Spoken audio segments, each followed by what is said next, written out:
We are back, and I'm so happy to be joined by Brendan James, host of the Blowback Podcast, which I cannot recommend more highly. It's phenomenal. All of the seasons are wonderful listens, and I can't wait to see what you guys have in store next. Brendan, welcome to the show. Thanks for having me. Good to be back. Great to see you. Let's just start right here. The Casual Fridays, we're recapping this week in news, and it feels like maybe the biggest story of the week, at least domestically, is really hitting a fever pitch today. This CDC purge here. Trump has been really escalating his firing of these government officials. I mean, this was just this month. He fired the head of the Bureau of Labor Statistics in response to unemployment data that was not good for him. He then has tried to, earlier this week, remove the Federal Reserve governor. And now he is gutting the CDC senior leadership over basically vaccine policy. So this the head of the CDC resigned because basically they were pushing her out. And now the rumored replacement is this guy, Jim O'Neill. So Jim O'Neill was previously the CEO of Peter Thiel's Thiel Foundation. He was the managing director for Peter Thiel's Clarium Capital. He was a part of the Peter Thiel Fellowship and co-founder.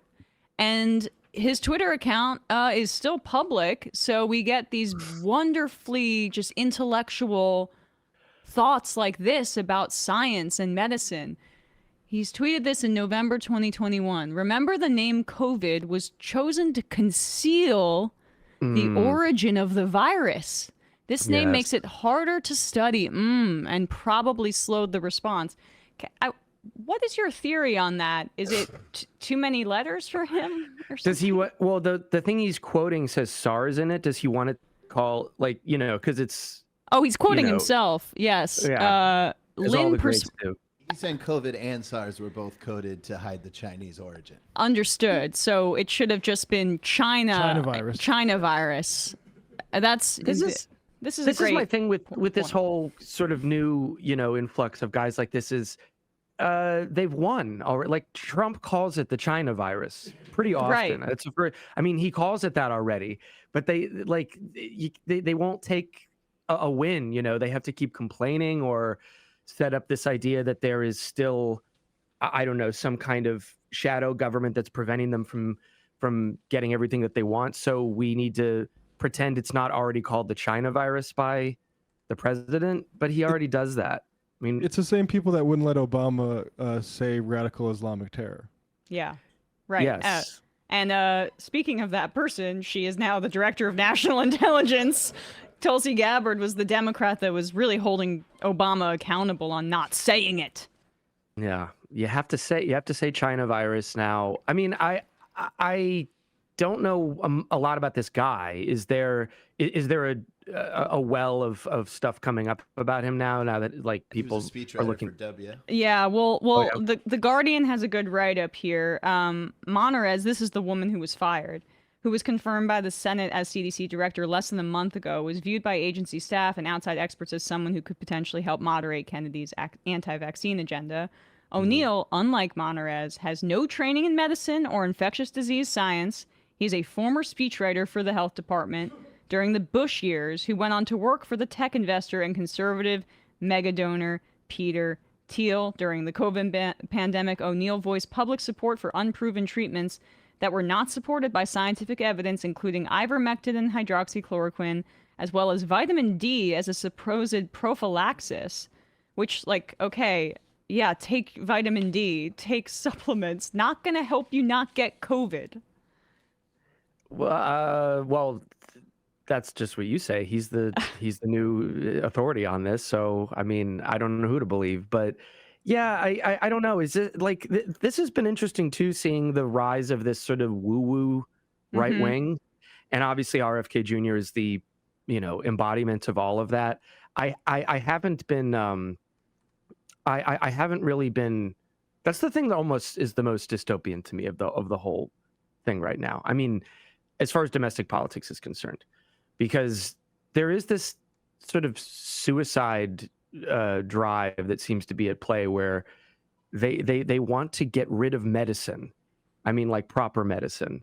And even the most, I mean, the W. Bush administration, they had like pandemic plans set in place. I think there was an article about that in the past few years of like, it was a fairly robust plan.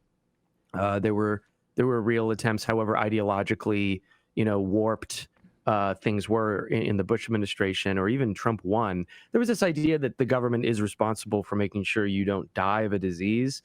And that being out the window is to me what has felt the most transformative, because there's always been the, Hoover Institution guys and wanting to slash, public services and war and go to war and stuff. But this is the most sort of freakish new outgrowth that I've, at least to me. So well, I don't know anything about this guy, but he's obviously seems to be in line with that. If he's telling you to take, like a B1 if you want to prevent yourself from getting the next from bird flu or whatever. I mean, he's literally a biotech investor. I mean, I feel like that's the new thing now with the right. Is like we have the Heritage Foundation stuff and Project 2025, which seem to be pretty accurate prediction of their agenda. And that still is going to exist even after Trump's gone. And I don't know, it's interesting to see how that is just going to like combine like a cyborg with this Silicon Valley psycho shit. Yeah, that's a great point. And there's so much money on that side of things, like the tech biology almost world, where these cranks are calling the shots. And you have, I mean, RFK's independent campaign bid was subsidized by his supposed vice presidential pick, who was the ex-wife of a former Google executive who had Sergey Brin, yeah. What'd you say? Sergey Brin, right, who had a crap ton of money, and she was like, that was the big, impetus behind his ability to really even like bankroll this kind of thing. And so there's so much. I would argue that it's the anti-intellectualism and anti-peer review element that is most enticing to the capitalists that are behind this, because take the Theranos lady, for example. She's notorious, but her story is not unique. These are like these tech people that want to get into the field of, say, biomedicine or health, that don't want like the cumbersome government regulations that would tell you whether or not this product is, say, effective or good, to get in the way of them making a bunch of money. And RFK is a great vehicle for that, because he's a crank enough to like truly believe, I think, what he says, but it fits very nicely with a libertarian agenda about healthcare. Yeah, I think I suppose that's the clear, if you like, ideological link there is all of these, as you say, crank or holistic stuff that has come out of the RFK Jr. wing of the Trump coalition, is stuff that they don't want to be regulated, and they don't want to be gummed up by scientists or government bureaucrats determining whether it's good or bad for you. And that's part and parcel of everything else that they want to reorganize now. So I guess that is the explanation for it.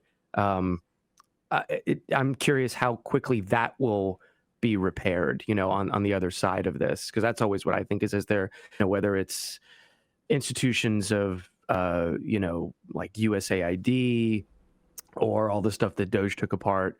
I keep thinking, if there is a Democratic administration after this, how easy will it be for them, and how much will they expend the effort to repair all that?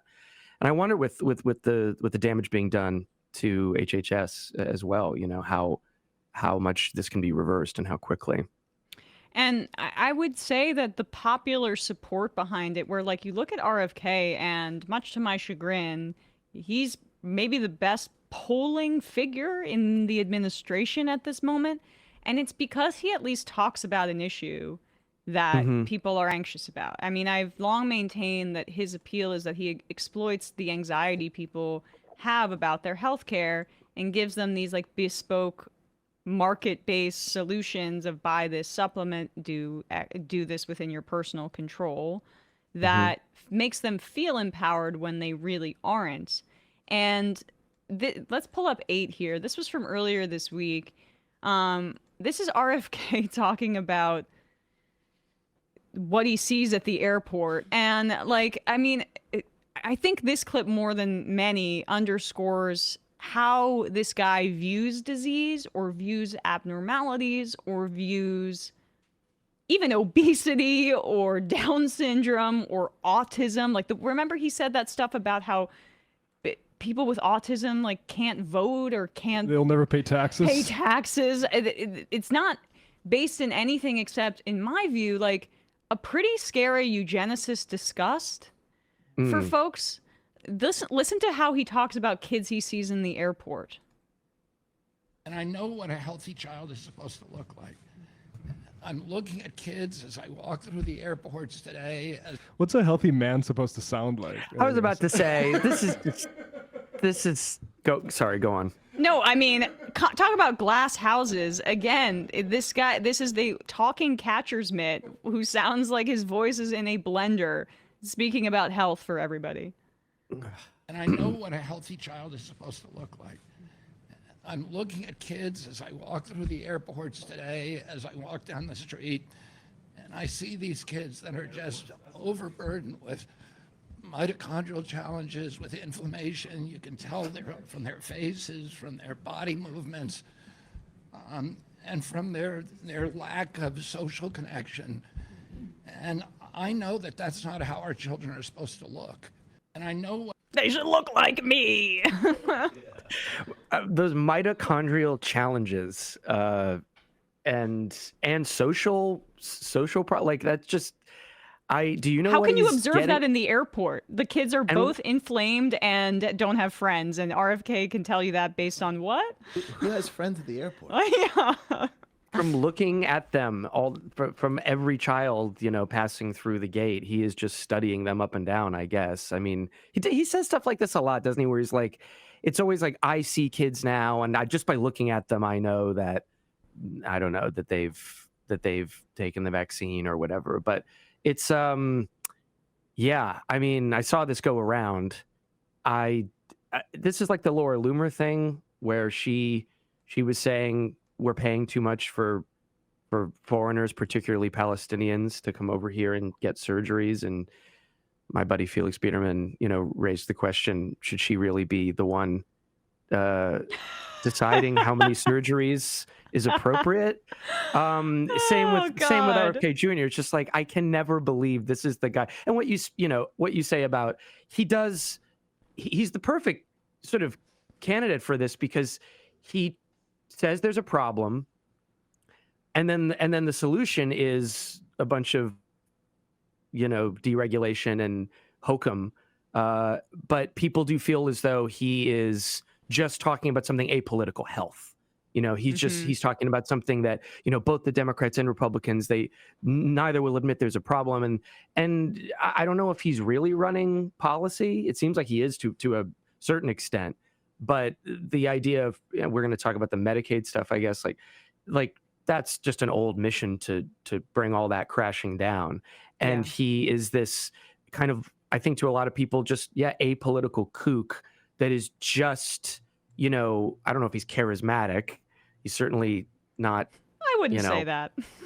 He's not telegenic or audiogenic or whatever, but he's definitely I think he strikes people, like you say, as someone who might be a little weird, but he's not talking in any kind of like politicized language. He just says we need to make our kids better, and everyone goes, well, I don't know in the vaccine, because frankly, I'm not a doctor. I just believe like all the sheeple that he's wagging his finger at. I just believe the government authorities when they say we have a vaccine and you should take it. So as soon as you spark a little bit of doubt in that, drop big pharma in your speeches, every now and again, I think you've won people's trust just by default, because, everyone else seems like such a crook compared to the kook in the room at this point, I think the plane comment is or airport comment is so revealing because that's the only time he's ever around normal people. Is when he has to fly. Like, and it reminded me of this Kenneth Copeland clip from Inside Edition where they asked him why he bought Tyler Perry's plane,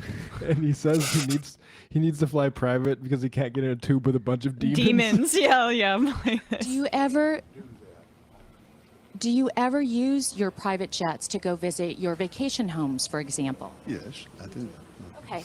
Again, getting back to the comment, you said that you don't like to fly commercial because you don't want to get into a tube with a bunch of demons. Do you really believe that human beings are demons? No, I do not. And don't you ever say I did. We wrestle not with flesh and blood. Oof. Yeah. I mean that little eye thing he did was pretty demonic to me. I mean, I don't know. That was I mean, at least there's some energy there. You know, RFK, every time I see him now, he's like one step closer, you know, to just melting down and his body's gonna shut down. Like I don't know. I'm ready to let her rip. Let's just see how it goes. The fact that bird flu has not like unleashed yet is still shocking to me. I don't know if that's just, I know we're not testing for it as much anymore. Right. So there's probably some level of like intentional or unintentional cover up of that. But yeah, this guy in charge during an outbreak of any kind is pretty terrifying. Well, I think it's probably in many ways people behind the scenes that are still there, that are working probably way harder for the exact same pay, deeply understaffed, who are like trying their hardest to keep their, profession and the work of the agency together with duct tape and gum.